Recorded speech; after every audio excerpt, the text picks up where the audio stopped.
Okay, congratulations on this role, and I just want to know how you just keep knocking them out of the park with each performance. It's amazing.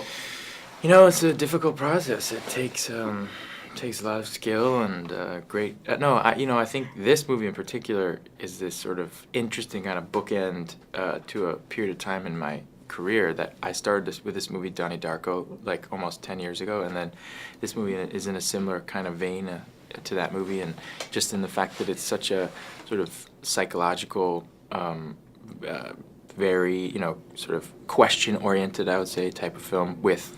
I think the difference between the two is that this is a huge thriller and highly entertaining in a different way. But I just love picking movies that I find like I can't stop reading when I read the script, and then just hope that they'll be the same way when we put them on film. Well, aside from the character having the coolest name ever, Coulter Stevens. What a cool name! Don't you think so? I just think that is the coolest name. I don't know if his name is Coulter Stevens or Sean Fentress because he is in somebody else's body for half of the movie. Yeah. So yeah, it's sort of a toss-up between those two names. But yeah, it's a cool name. Yeah, I really like that. Like Coulter, that could be kids. People will be naming their kids Coulter. I think. I don't know. It's really. I love how enthusiastic you are about. I really like it. Such important things. If I didn't have two boys already and my store is closed, I would name my kid Coulter. Yeah, definitely. Your store is closed.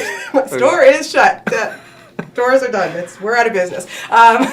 Working with the lovely Michelle Monaghan, and I want to ask you too about repeating over and over the same thing, but in a way, it's not because you have so much more going on with your character. Mm-hmm. Was that a challenge for you?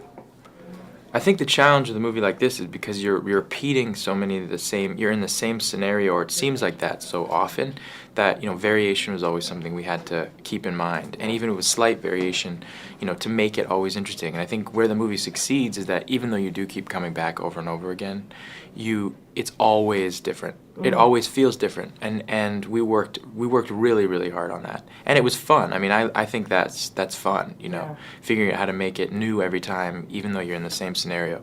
And I think the audience has a fun time when they watch it because there are all these clues and subtleties, not only in the foreground of shots when you're looking at someone in a close-up, like with a shot of Michelle, but in the background too. Yeah. With each character that you meet, you start to get to know the train and all the people on the train really, really well in different ways because you follow each one of their stories as a way of trying to figure out the mystery of the whole thing. And Russell Peters, Canadian comedian, did he Yes. keep you guys in stitches the whole time? Yes, he did. Yes, he did. He was properly cynical, which is actually very unlike most Canadians I know.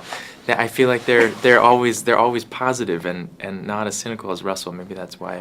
You're probably not seeing the real us. Oh, it's not the real you. Yeah, okay. That's probably what it is. Okay. Okay, so Jake, if you had 8 minutes Yeah. to complete a task, something that you knew that you could completely finish in 8 minutes, what would it be? Or want to finish in 8 minutes, something that Like properly and well, instant oatmeal probably. But 8 minutes? I think you could do 8 packs in 8 minutes. You think it's a minute? It takes a minute to make instant oatmeal? I think so. Just I warm don't up know the about water that. and Not pour if it you're in. gonna make it well. Really? Really well. What kind of oatmeal are you eating? I'm glad this interview has been about so many important things.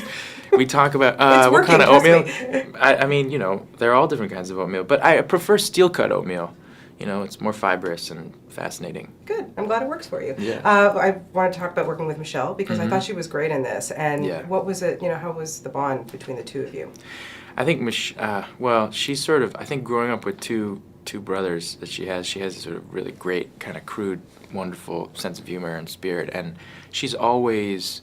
I don't know if it comes from working with like someone like Robert Downey Jr. or Val Kilmer when she did Kiss Kiss Bang Bang, but she has just a real wonderful spirit of improvisation. So you throw things at her and she's always there, and it's a really hard skill to have. And she's such a good heart, and she's so lovable, and she is in the movie, and it was wonderful working with Michelle. We were laughing all the time and having a good time, particularly also with our Canadian crew, who, that's why I say they're always so positive, because they always have such a good sense of humor, but maybe that comes out of a little bit of cynicism. We try hard, but you are fantastic in this. Really, just such a good film. I really Thanks. enjoyed it. Thank you. Always a pleasure to talk to you. Thank you so much. That was fun.